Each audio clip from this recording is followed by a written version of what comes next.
Ditemukannya sebuah candi di Amuntai mengindikasikan keberadaan kerajaan Nan Sarunai yang sangat kuno. Pada tahun 1996, pengujian atas sampel arang candi di Amuntai menghasilkan perkiraan usia antara tahun 242 hingga 226 sebelum Masehi. Jika penelitian ini benar, maka usia kerajaan Nan Sarunai jauh lebih tua dibandingkan dengan kerajaan Kutai Martapura di Kalimantan Timur. Selamat datang di saluran YouTube Taksakaseta. Saya harap Anda dalam keadaan baik dan siap untuk menyelami sejarah yang terjadi di masa lalu yang menarik bersama kami. Di sini, kami akan menjelajahi berbagai topik sejarah dan berbagi kisah-kisah sejarah yang luar biasa. Jangan ragu untuk berinteraksi melalui kolom komentar dan jangan lupa untuk tekan tombol subscribe, agar tetap terhubung dengan konten-konten menarik di masa mendatang. Mari kita mulai petualangan ini dan saya harap Anda menikmati setiap momennya. Suku Banjar pernah mencapai puncak kejayaan dengan Kesultanan Banjar yang kokoh berdiri sejak tahun 1526 Masehi.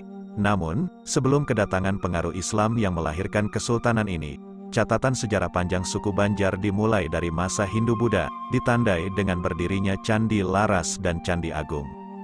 Kesultanan Banjar adalah penutup dari sejumlah kerajaan di Kalimantan Selatan pada masa sebelumnya. Kerajaan pertama yang menjadi cikal bakal Kesultanan Banjar adalah Kerajaan Nan Sarunai. Ini adalah kerajaan kuno yang dikelola oleh orang-orang suku Dayak Manyan dan disebut dengan beberapa nama, seperti Kerajaan Kuripan, Kerajaan Tanjung Puri, dan Kerajaan Tabalong. Kerajaan Tabalong memiliki tempat khusus dalam catatan sejarah karena terletak di tepi Sungai Tabalong, anak Sungai Bahan, yang kemudian bergabung dengan Sungai Barito menuju Laut Jawa. Namun, pendapat berbeda muncul, yang mengklaim bahwa Kerajaan Tanjung Puri adalah entitas yang berbeda dengan Kerajaan Nan Sarunai. Menurut pendapat ini, Kerajaan Tanjung Puri bukanlah pemerintahan yang dikelola oleh suku Dayak Manyan, melainkan oleh orang-orang Melayu Palembang yang melarikan diri dari Kerajaan Sriwijaya. Versi ini juga menyatakan bahwa Kerajaan Nan Sarunai dan Kerajaan Tanjung Puri beroperasi pada periode dan wilayah yang sama, meskipun administratif saat ini memisahkan mereka menjadi kabupaten yang berbeda. Nama Sarunai sendiri memiliki makna yang menarik. Beberapa teori menyatakan bahwa itu bisa mengacu pada kemasyhuran suku Dayak Manyan pada masa lalu. Ada juga pendapat lain yang mengklaim bahwa Sarunai berasal dari nama alat musik seruling yang memiliki 7 lubang. Alat musik ini sering dimainkan oleh orang-orang suku Dayak Manyan sebagai pengiring tarian dan nyanyian. Konon, raja dan rakyat kerajaan Nan Sarunai sangat gemar menari dan bernyanyi. Periode pemerintahan di Asia Tenggara umumnya berkembang dalam 3 fase: negara suku, negara awal, dan negara kerajaan. Kerajaan Nan Sarunai memiliki peran penting dalam fase negara suku dalam konteks sejarah Banjar. Ini mengimplikasikan bahwa pemerintahan ini terdiri dari satu etnis dan mengikuti tradisi yang diwariskan dari generasi ke generasi. Keterhubungan Kerajaan Nan Sarunai dengan suku Dayak Manyan membuatnya menjadi fondasi awal bagi beberapa pemerintahan masa berikutnya, seperti Kerajaan Negara Dipa, Kerajaan Negara Daha, hingga Kesultanan Banjar. Suku Dayak Manyan adalah salah satu subsuku Dayak tertua di Borneo, termasuk dalam rumpun Otdanum yang juga dikenal sebagai Dayak Ngaju. Awalnya, mereka mendiami tepi Sungai Barito bagian timur, menjadi kelompok Barito Timur. Namun, mereka juga terkenal sebagai pelaut yang tangguh. Bahkan, pada sekitar tahun 600 Masehi, mereka diduga sampai ke Madagaskar, pulau di pesisir timur Afrika. Bahasa orang Madagaskar dan bahasa orang Manyan memiliki persamaan, menunjukkan pencapaian luar biasa suku Dayak Manyan. Namun, ketangguhan mereka sebagai pelaut mulai berkurang karena pendangkalan lingkungan maritim mereka. Wilayah pesisir tempat mereka hidup berubah menjadi daratan, memicu migrasi suku Dayak Manyan. Tujuan migrasi mereka disebut sebagai Pulau Hujung Tanah atau Tanjung Negara dalam berbagai catatan sejarah. Tempat-tempat seperti Amuntai dan Tanjung, yang kini terletak di Kalimantan Selatan, diyakini sebagai bekas wilayah Pulau Hujung Tanah dan menjadi tempat berdirinya Kerajaan Nan Sarunai. Dengan ini, Kesultanan Banjar dan sejarah suku Banjar menggambarkan perjalanan yang luar biasa, dimulai dari akar suku Dayak Manyan hingga puncak kemegahan kesultanan. Jejak sejarah ini mencerminkan ketahanan, pencapaian, dan transformasi yang mengesankan dari suatu etnis yang kaya akan budaya dan sejarah. Selama ini, kita hanya memiliki sedikit referensi ilmiah yang membahas secara memadai sejarah Kerajaan Nan Sarunai, mengingat usia kerajaan ini yang sangat tua.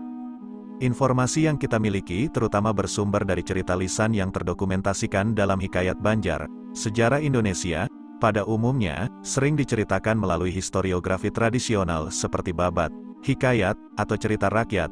Namun, historiografi tradisional cenderung bersifat etnosentris, rajasentris, dan antroposentris, sehingga membatasi sudut pandang sejarah.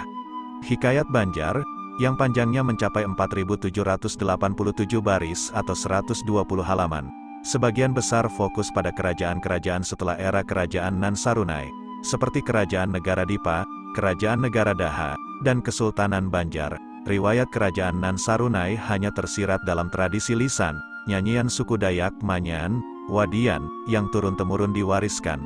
Namun, kisah ini penuh dengan unsur mistis, legendaris, dan tidak ada rujukan waktu yang jelas dalam urutannya. Hikayat Banjar terbagi menjadi dua versi. Satu versi telah dimodifikasi pada masa Kesultanan Banjar yang telah memeluk agama Islam, dan yang lainnya adalah versi yang diyakini berasal dari negara Dipa yang memeluk agama Hindu. Oleh karena itu, penjelasan tentang sejarah Kerajaan Nan Sarunai dalam Hikayat Banjar mendapatkan perhatian yang sangat terbatas. Namun, penelitian arkeologis telah memberikan pencerahan baru. Ditemukannya sebuah candi di Amuntai mengindikasikan keberadaan Kerajaan Nan Sarunai yang sangat kuno. Pada tahun 1996, pengujian atas sampel arang candi di Amuntai menghasilkan perkiraan usia antara tahun 242 hingga 226 sebelum Masehi. Jika penelitian ini benar, maka usia Kerajaan Nan Sarunai jauh lebih tua dibandingkan dengan Kerajaan Kutai Martapura di Kalimantan Timur, yang selama ini dianggap sebagai kerajaan tertua di Nusantara, berdiri pada abad ke-5 Masehi. Meskipun Kerajaan Nan Sarunai diyakini sudah ada sejak zaman sebelum Masehi, kemungkinan besar bentuk pemerintahannya pada masa itu masih sangat sederhana.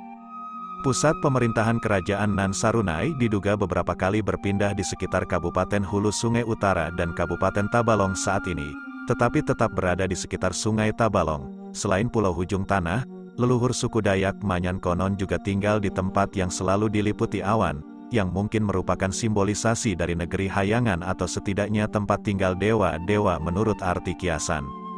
Kerajaan Nan Sarunai adalah salah satu misteri terbesar di Nusantara, dan penemuan arkeologis baru ini memberikan wawasan yang menarik tentang sejarah panjang dan peradaban kuno yang luar biasa. Mungkin saja ada lebih banyak lagi yang dapat kita pelajari tentang Kerajaan Nan Sarunai dan peranannya dalam membentuk sejarah awal Indonesia yang begitu kaya dan kompleks. Dalam gelapnya sejarah, Kerajaan Nan Sarunai muncul sebagai titik terang yang merayakan kedamaian dan kesederhanaan dalam sistem pemerintahannya. Meskipun masih banyak misteri yang menyelubungi kerajaan ini, kita dapat merenungkan bagaimana suatu masyarakat dapat hidup secara harmonis tanpa kompleksitas birokrasi modern. Sebelum Kerajaan Nan Sarunai berdiri, suku Dayak Manyan memiliki komunitas-komunitas kecil dengan pusat kekuasaan masing-masing. Namun, suatu saat, komunitas-komunitas ini bersatu dan membentuk negara suku yang dikenal sebagai Kerajaan Nan Sarunai.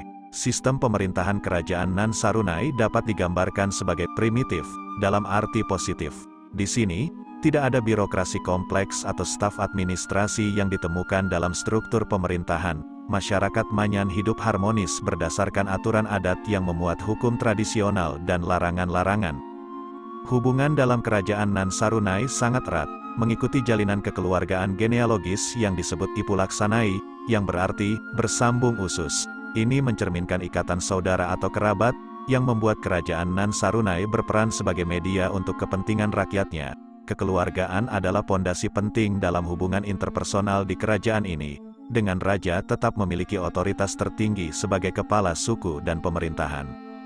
Otoritas tradisional yang diterapkan di Kerajaan Nan Sarunai adalah patriarki, yang dikelola oleh individu tertentu yang memiliki warisan kewenangan. Pemimpin Kerajaan Nan Sarunai menjalankan pemerintahan dari sebuah rumah panjang bertipe rumah panggung yang dikenal sebagai rumah betang atau rumah lamin. Rumah betang ini adalah istana bagi Raja Nan Sarunai, dengan ciri khusus berbentuk tanda plus yang membedakannya dari rumah-rumah biasa. Kehidupan suku Dayak Manyan dalam Kerajaan Nan Sarunai berlangsung selama berabad-abad. Selama ribuan tahun, sistem pemerintahan mereka tetap sederhana. Namun, pada tahun 1309 Masehi, Kerajaan Nan Sarunai mengalami perubahan signifikan di bawah kepemimpinan Raja Raden Japutra Layar. sistem pemerintahan, termasuk pemberian gelar kehormatan, mulai dipengaruhi oleh tradisi dari kerajaan Majapahit. Gelar Raden diberikan hanya kepada raja, sementara bangsawan lainnya memakai gelar seperti Patih, Uria, Damong, Patinggi, Datu, dan sebagainya. Kerajaan Nan Sarunai menghadirkan kita dengan gambaran unik tentang bagaimana suatu masyarakat bisa berkembang tanpa harus mengadopsi birokrasi modern. Meskipun sederhana, sistem ini membuktikan bahwa harmoni dan kesejahteraan dapat dicapai melalui hubungan yang erat dan penghargaan terhadap tradisi. Terima kasih telah menonton video kami di saluran YouTube Taksakaseta. Kami harap Anda menikmati cerita sejarah yang kami bagikan. Jangan lupa untuk selalu mendukung saluran kami dan aktifkan pemberitahuan agar tidak ketinggalan video menarik lainnya.